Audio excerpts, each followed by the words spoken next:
Good morning, everyone. It's always interesting when you stand up here in front of people, and then about half of you just walked away when he was done. So I don't know if you kind of looked at my bio and saw what was going to happen and decided that this was not going to be a good presentation. I would like to say to you that I'm going to have you think outside the box today, which is an old term. The problem is that I can't get outside of this box. They won't let me out of it because they're videotaping this whole thing. Part of this presentation will be an interactive presentation in that I will be asking you some questions. And I'm hoping that you will come forward and share what happens in the actual teamwork of your organizations. The last slide that we saw of all that data referred to what? People actually doing it. How we were communicating to the administrators to tell us we need this amount of beds ready for Mondays and Sundays. That's what I heard. The problem is we don't always work together as teams. And so for the next 2 days, you will take nuggets with you away. Hopefully you'll take a nugget away that says that I learned something about putting a team together. Now this particular presentation is actually part, Sherry, of a 2-day kind of workshop. So I've sliced it for you. Hopefully we can get through it in 45 minutes. Actually, Dave, the gentleman in the back, we will get through it in 45 minutes, or he'll just cut me right off.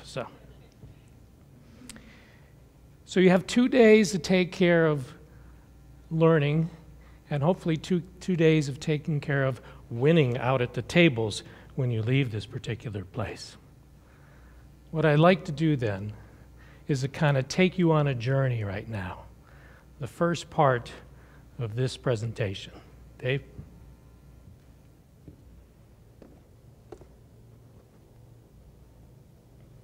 Go up to slide 28, you can exit Sierra, ground point 7. 0.7, 528. Tax 1549, runway 4, cliff takeoff. Texas 1549, clear. 49. Eagle 4718, LaGuardia, runway 4, position, hold traffic to land 31. Position runway 4, Eagle flight 4718. Piedmont 4203, clear to land 31, and 36012, traffic to hold on 4. Clear to land 31, Piedmont 4203.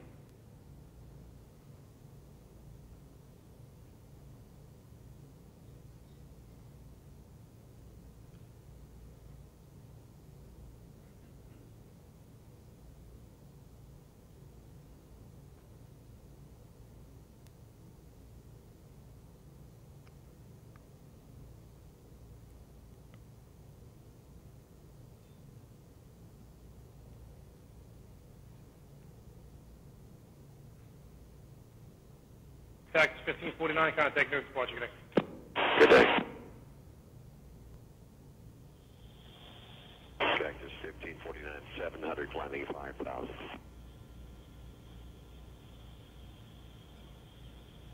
Cactus 1549, no departure to contact, climb maintain 15,000. Maintain 15,000, Cactus 1549.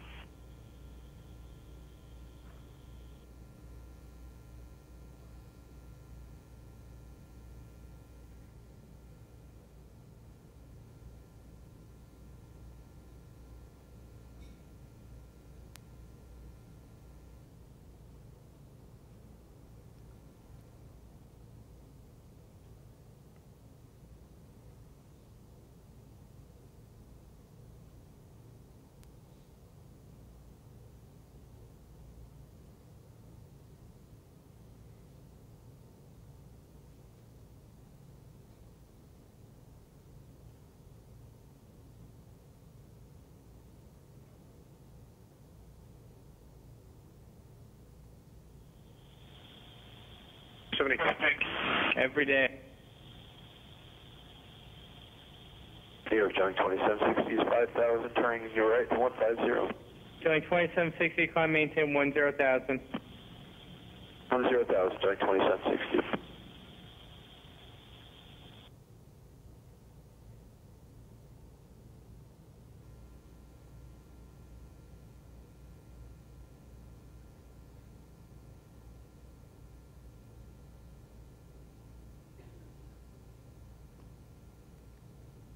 Cactus 15.9, turn left heading 270. This is Cactus 1539. Hit birds, so you lost thrust on both engines, returning back towards LaGuardia. Okay, you need to return to LaGuardia. Turn left heading of 220. 220. Tower, stop your departures, got emergency returning. It's 1529. He bird strike, he lost all engine, he lost the thrust in the engines, he's returning immediately. Cactus 1529, which engines? He lost thrust in both engines, he said. Got it. Cactus 1529. If we can get it for you, do you want to try to land 1313? We're unable. We may end up in the Hudson. Joey 2760, turn left 070. 070, joining 2760.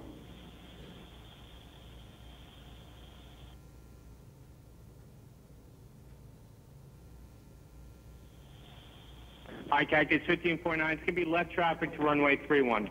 Unable. Okay, what do you need to land?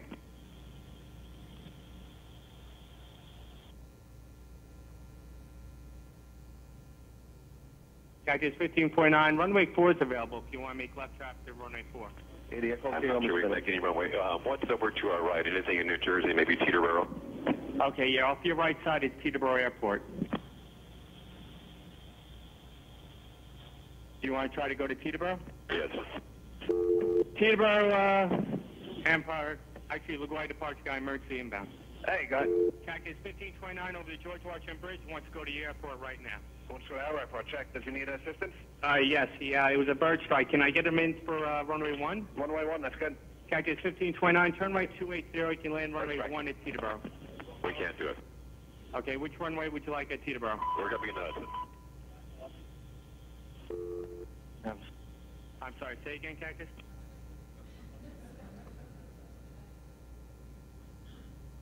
All right. Kelly 2760, contact New York 126.8. 2068, Joey 276. Cactus 15.9, radar contact is lost. You also got Newark Airport up at 2 o'clock in about 7 miles.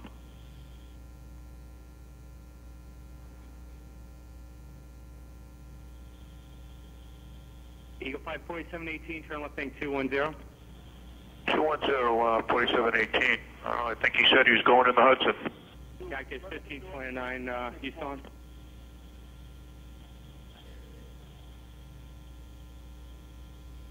Cactus 1529, if you can, you got runway 29 available at Newark, will be 2 o'clock in 7 miles. Eagle 5 4718, climb maintain 12000. Yeah, 1000 and 5 at Collegiate. Eagle 5 4718, I'm sorry, I missed that. Say again? And we're up to 12,000 to it unit. Okay, thank you. Eagle 5 4718, turn left 220. How many people have seen that before? YouTube, places like that. How many people know any individuals that were on that flight? No one, huh? What was your reaction to that? Anyone? I heard a wow. What was that? Yeah. Captain Sullenberger stayed calm. Now, who knows the outcomes of all that? I'm sure we all do, right? They all got on the, actually there's a slide in there and it shows them all standing on the wings getting ready to get off that plane. Not the way I would choose to get off that plane. Now, how many individuals flew here to be here at this conference? Raise your hands, all right? Makes you kind of think, right? Of the teamwork that's behind that. You are all in emergency room departments where any given day things change on the moment. Now, this is more of a dramatic approach that happens here. We're going to have another video in a moment that'll show you a kind of contrast to this. It is maybe not as dramatic, but almost as impacting. For what I've taken for you today is the ability to take another industry, try to look outside of who you are in your departments, to begin to pull together what it means to be a team. to work together so that the outcomes will be great. Can you see the time events that are here? It seemed like that video was quite long, did it not? It was actually only about 6.5 minutes long, from the time of takeoff to the time of landing. But you also saw that there were much more than just the captain making decisions, was there not? He may have written the book and been able to go out on the speaking tours, and he's a marvelous man if you've ever heard him or interacted with him.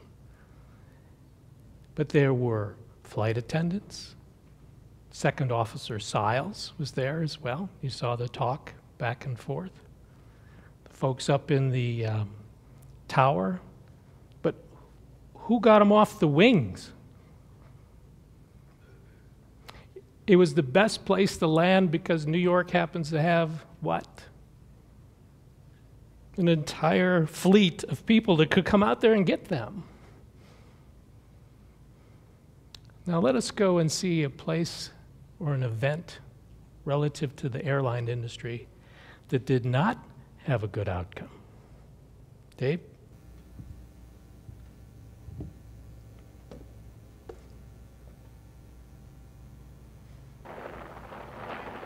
On a dark December night in 1972, 3 able-bodied and experienced pilots flew an L-1011 into the Florida Everglades after becoming distracted by a burnt-out light bulb.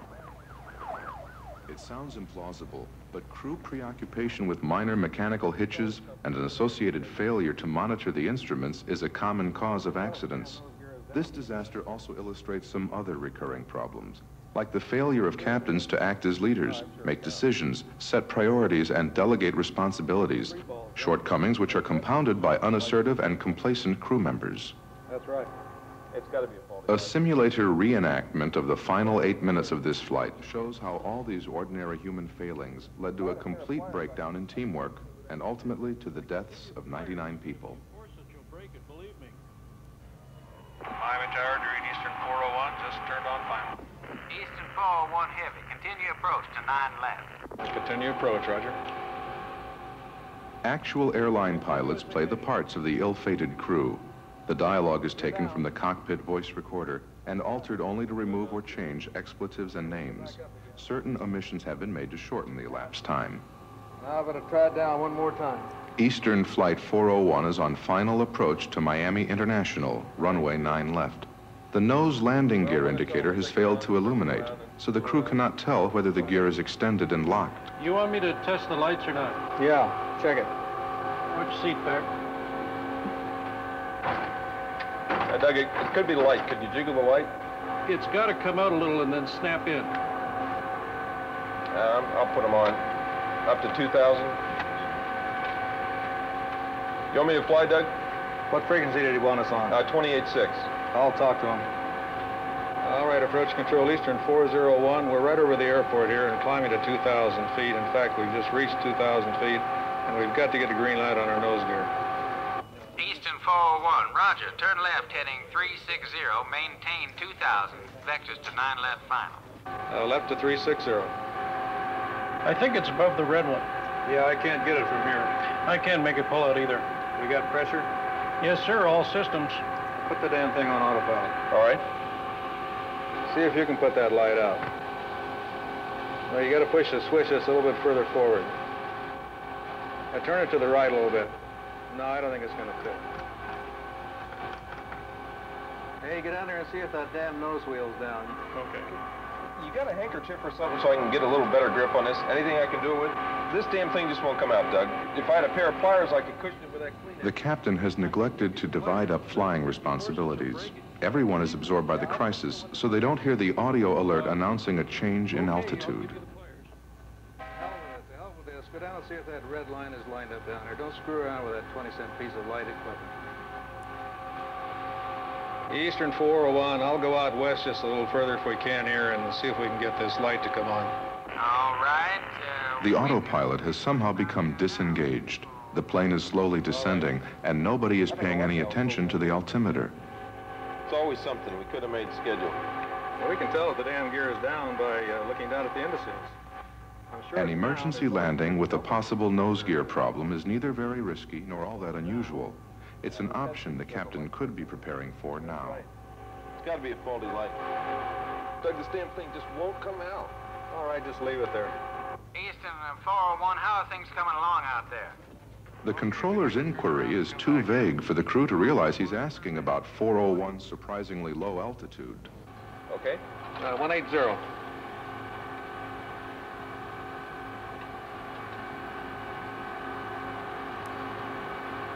Hey, we did some of the altitude here. What?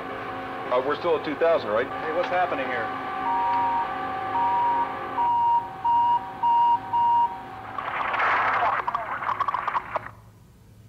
Look at the time between when they first noticed that there was something wrong with the altitude and when they hit the ground. In that 8 seconds, those two pilots, both of them, were so removed from their primary job of flying the airplane that they couldn't do a thing. They didn't reach up and grab the yoke and change the pitch or the roll of that aircraft 1 degree. That's how removed they were from their primary job of flying the airplane. Does anybody know anyone that was on that flight? If there was, my condolences to the families. Essentially, there you have two situations, right? Same emergency kind of situation existed, but the teams acted a little differently. First of all, let's do a little compare and contrast here.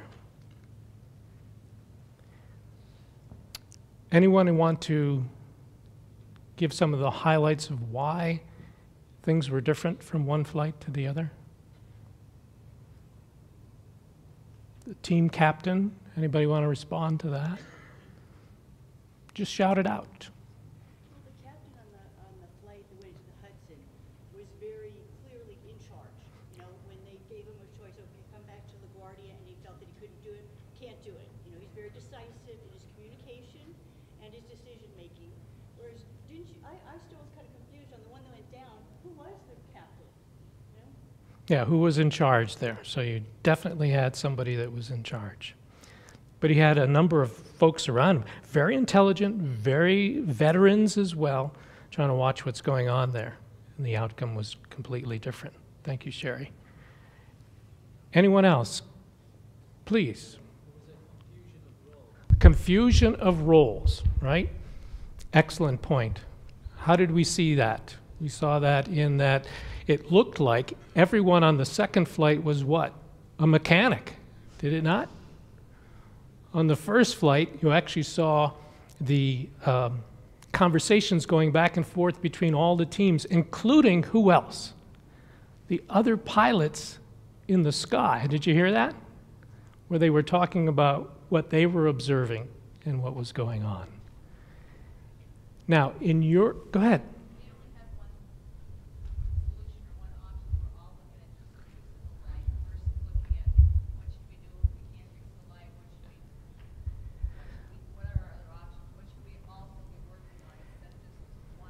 Yeah. She's saying they didn't look at any other options. They were just trying to fix the light that was broken, right? Anybody had this in your house? Everyone's fighting over the remote controls to the television, how to get it to come on, and no one walks over and just turns the full thing on, losing sight of what the task is at hand. Everyone playing and fixated on the technology. You could tell Sherry likes this, don't you? That is absolutely true. What else besides kind of what the objectives are? Do you not all get caught up in what? Press Gainey, come on, tell me what you get caught up in. You know how your day's going to go from the time that, for your clinicians, from the time that you walk from the parking lot, right? Before you even enter the buildings that you're going in. How do you know that? Pardon? Ambulances. You saw the ambulances there? My guess is you saw whose car was there, right? Yeah, well, now you're kind of nodding and waking up. You saw who else was going to be part of your team for that day. And you can almost decide whether it's going to be a good day or a bad day. Whether we're going to have good outcomes, because what we deal with is chaos most of the time, right? or we're going to have bad outcomes because this person in charge potentially is doing what? Focusing on the red light. But who knows what that red light is in that particular person's mind? You do, because you have to try to work together as teams. Now, over the next series of slides, what I'm going to do is I'm going to give you 12 nuggets that you can take back with you. You can't use them at the gaming tables, but you can take them back to your team and say, this is what I learned in that short 45 minutes. I had the impact of watching these flights. Are there any pilots in here? There's got to be a couple. Nobody? Oh, yes, ma'am. Go ahead. What did you think of the reaction? I thought it was horrible. You thought it was horrible. Both of them? No, the first one was great. Very clear communication. Okay. Actually, I would have been sad to be on either one of the flights. The people that, the landing, the outcomes. Remember, we're always talking about outcomes, all right? And that's what the airline industry looks at, just like the emergency room does. What are the outcomes? Because they're both in situations where death is not the outcome we want, okay? But they both work together as teams. So let's look at what they do. They get into the crew resource management approach. My question to you is, within your institutions, within your organizations, can you change the CRM around to talk about how you can get into your own arrangement of working at teams? Who goes to retreats? You all? Nobody? Do you just kind of show up and have wishful thinking when you're at your organizations? I mean, who has, I know what you got. You got conferences, right? Within your own organizations. You have committees. You're on 1,000 committees. Usually they always come to the ED folks or to be on the committees, right? Because actually you're very good thinkers and you know how to think outside of this particular box. My suggestion to you is to try to create something like this to work with teams within your organization. Because you're all dealing with time-stressed issues. And this is not only in the ED department, but also when you get up to the floors. Now, in my 25-year career, I've been everywhere. There's not a department I have not worked in or consulted with. And most of them I've put scrubs on and been in there and understand what they're like. And let me tell you, the folks on the floors are complaining about you guys down in the ED or up on the ED or wherever you're at. And the only communication piece is sometimes just that phone call. That doesn't happen within the airline industry. What they try to do is actually sit through all the issues that come about and to put together a training program. You saw that at the end of the last video, where they actually took, that video doesn't exist in YouTube, by the way, the second one. That's an actual training device that they use to teach about the red button. Now, many of you function as a team, and you know who your leadership is, you know who nurses are, you know who the patients are, you know who ambulatory situation is. But do you ever come about together to work through what it means to deliver those particular outcomes? The airline industry does. Now, how did they do that? Here are your nuggets. Simple consultant ease here, all right? Define your environment, all right? Define your team training approaches. I didn't see one hand go up as far as team training is concerned. I find that a little hard to believe, that they haven't pulled you aside and worked together. Anyone experience that? You do it in daily. How do you do that in daily training? Just share a little bit. We do mock codes. Okay. Units, and part of that is part of crew resource management, delineation, role delineation, and then we go through the scenarios. And then you kind of work together, monitor personalities, things that are going on with that. Anyone else do? You have the mock training, very specific to, I assume what I just heard, a crash situation there. All right, all right. What about for some of the more mundane stuff? See, we always get excited. What we heard about the data before is that the patients that are coming to our ED are not necessarily the ones that are in these major trauma situations. How do we deal with that? Anyone? Okay. What works well within your organization based upon teamwork? Do you have good, who has good teamwork? Raise your hand. Oh my God, who has bad teamwork? That's how I earn a living. No. I would say to you right now is to look at what your challenges are.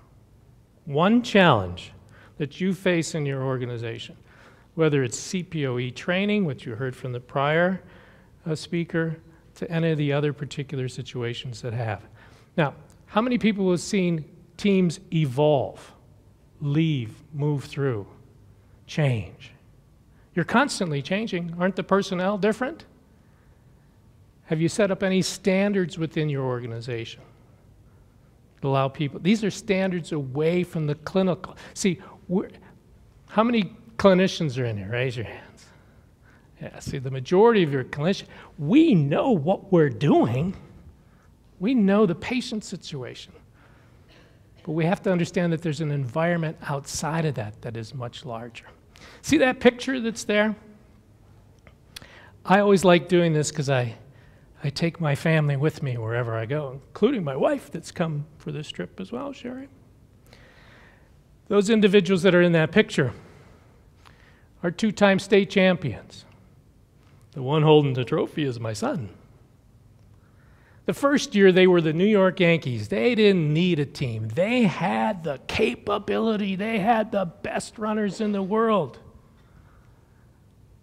Just like you have the best clinicians, right? You're all good at what you do. But then people graduate, things change. People needed to take up different roles, which was discussed before. And they ended up doing it again because they could take what they learned the first year in working together as teams and then growing it to be able to do it again. And I'm quite proud of that. But watching that as an outsider, I could see how they built up training programs. They communicated them to the new runners that were coming on board, because two of them were freshmen. They were able to define what is teamwork and what it would take to be exceptional team players. Within your organization, how many times does the word teamwork come into play? Anyone? Every day or no? Almost. There are some organizations that look at this as a more important, critical piece. Thank you for that insight into the mock development there. Now we do that. Most of us don't come together as teams until what? We know that the Joint Commission's coming around, right? And then what do? Everything's up on books somewhere, right? Or somebody from the outside is coming to observe us. I would have to say that every day that a new patient or an existing patient enters your particular units, you have a new observer, and they watch very closely what's going on. So here are some of the key building blocks that I'd like to take with you. Building trust. There were trust amongst probably both flights. All right? I'd have to give that to both flights, to compare and contrast. The second piece is response when somebody works counter to the team. Again, we saw the fallout happening in the second one. The pilot moved away from being the leader, which was pointed out before, to kind of getting involved in the nitty-gritty of what was going on. And essentially, nobody was looking at, I'll call it the dashboard, to see what was going on. Somebody wasn't seeing the vision, wasn't seeing the macro environment. There are not many administrative people in here today. I saw we did a little survey at the beginning. That's a shame, because part of this conference was supposed to be geared to building up teams, to bringing teams together to look at the next 24, 48 hours of information and to try to form some cohesion there. Meaningful feedback. When we did the mock, and sorry to pick on you, do you then keep notes of how things went? Not really. We don't keep documentation of it, but there is feedback discussion at the end. There's self-critique of the... Excellent. Self-critique. Does anybody else do anything like that?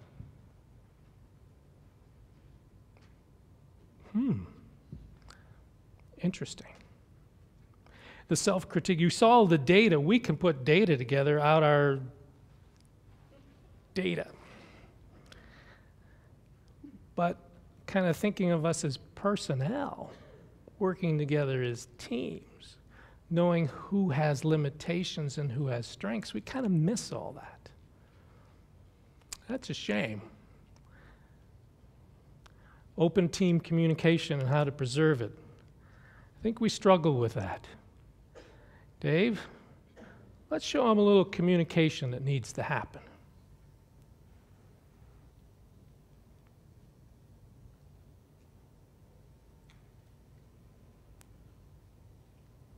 Das hier ist mein Sektor. Das hier ist das wichtigste Gerät des Küstenwächters. Das Gerät und das Gerät. Überlebensradar.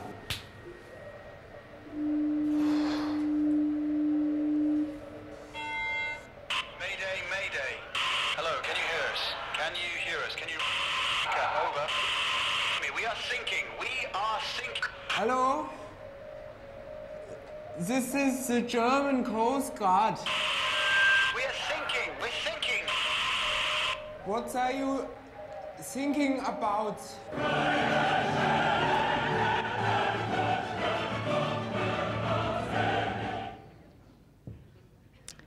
Yeah.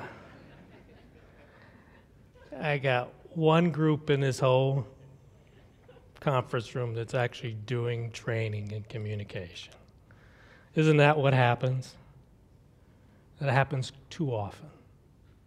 It happens on a professional level. There's 3 levels here.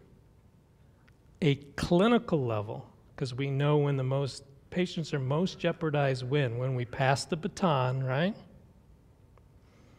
And the 3rd level that I see an awful lot is on the personal level. So I would say to you, I would challenge you to start setting up some type of small team building situations, and build them around the mock CPR, build them around how you take care of the elderly patient. I don't care where you get it from, but just do something like that.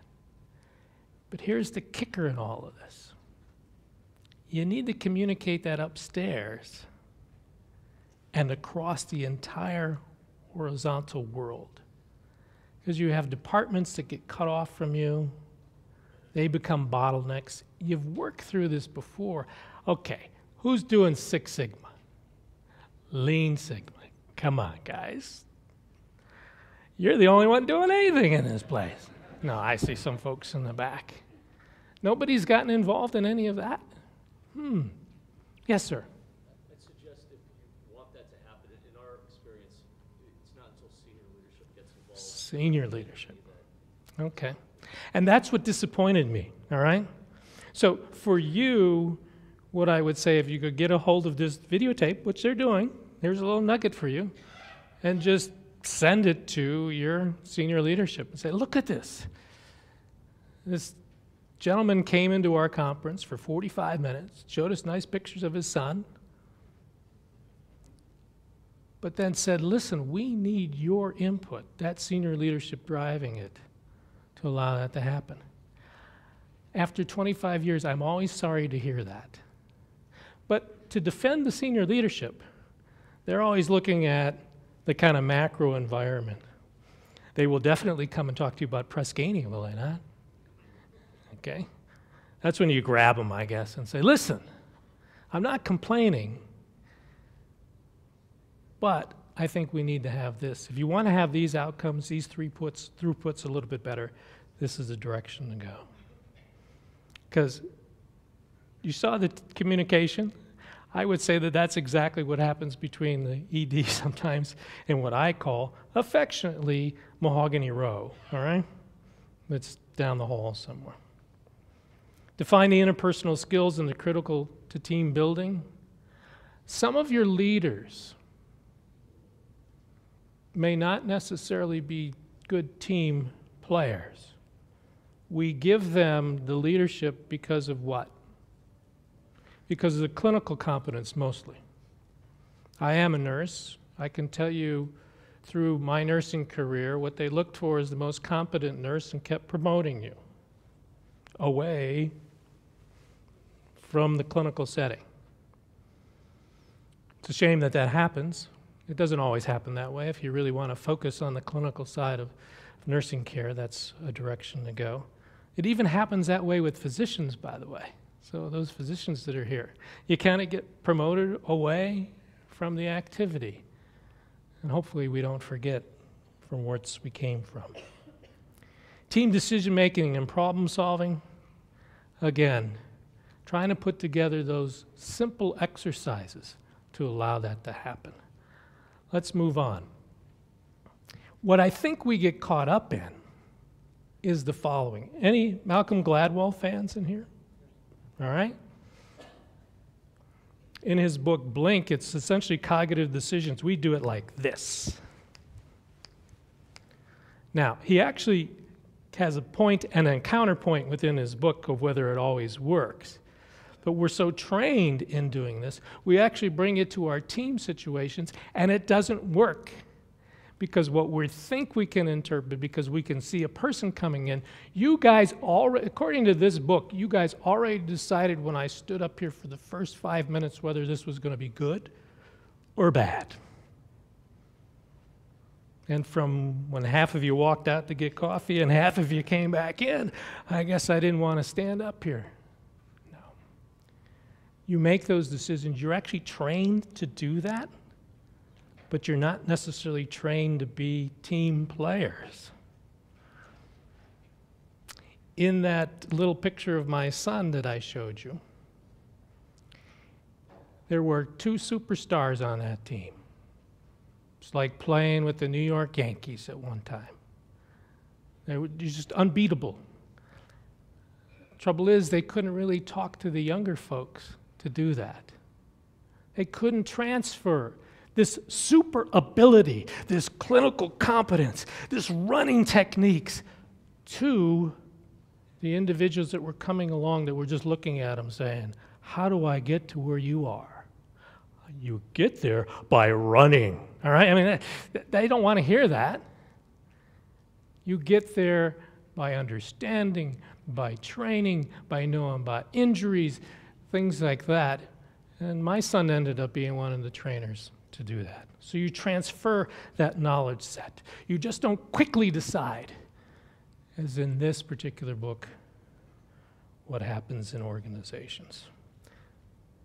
These are the basic building blocks of training, teamwork, procedures. We saw them in the cockpit. The pilots, the flight attendants, everyone within your organization to have both good outcomes and bad outcomes. The training helps build good morale. For I have to challenge you in that the talent pool that you'll be pulling into your organization will continue to do what? Shrink and shrink. With the average age of a nurse now, about 52 years old. We have to move it up a little bit. Physicians wanting to do what? Retire. There's a shortage there. Keeping those individuals will take 2 things, in my opinion. The technology to support them. I see you all kind of like texting back and forth. Must be a good presentation. You're just kind of sending things around. And the other thing, besides the technology, is the team building and training so that you keep them within an organization. Eventually, this recession will go away, and all the influx of people that we saw having licenses, again, I don't mean to pick on the nurses, I just know what it's like doing that. You come back, and then you go out. Will change again. So in order for your organization to look at being the best, and that's what I strive to develop, you will have to look at creating these team environments. As you can see there by that quote, essentially we get back to the communication. Communicate to what you have learned in here, up the ladder to your administration, but I would actually say to dilute it amongst your entire organization.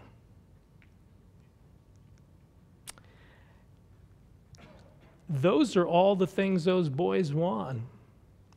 It was one amazing ride. Now that's my personal achievement through my son, but you all have organizations such as this that will be looking at rewards and things of that nature. Again, to do this takes an ongoing development of that competence in team building, not just in the clinical things that you do, not just in the technology that you bring to bear, but probably the third leg of the stool, which is the personnel that have to go to deliver the care. Within the airline industry, the CRM is there. I would take that into your own organizations. It exists out there. Google it. You'll see it. You'll be able to bring concepts to your organization. Take the lead yourself. Circle this page, one page in this whole presentation. Take it back to your organization and say, hey, how can we build a team? And this isn't just when you do the transition between one shift to the other or handing off the baton, but actually making a formative approach to allowing this to happen. There is a piece that we do, which is physician relationship management, because as the team that we saw, remember the Navy comment I had when I said why they were successful? They were just standing out on the wings. There's a chance that they could be drowned or whatever, but other people came. I think it's the macro environment within your organizations that is there as well. Who has reached out to talk to the nursing homes? Who has reached out to talk to hospice? Who has reached out to talk to the physicians in the community? Who is working with EMS to allow certain things to change within the team? A very broad spectrum. Team leadership, mutual performance, patting on the back. You've seen all these things before. There in that small picture, you can see some of the results of that. Again, you're looking at that nugget or that small piece of cheese. I'm hoping that I gave it to you this morning, because eventually you can divide right through all that stuff and get to where you want to be. I have 2 minutes left. Any questions? And it went by like that, didn't it? Yes, sir.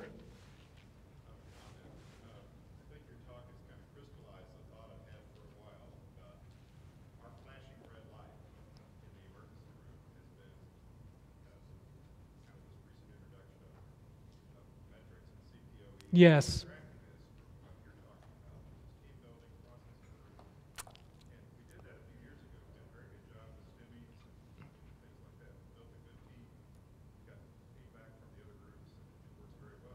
Yeah, I'm going to take all of what you said, and I did hear it, to say that you are essentially experiencing different flashing red lights, whether it, and to try to, then your attention focuses on that, and you miss this whole kind of approach to take.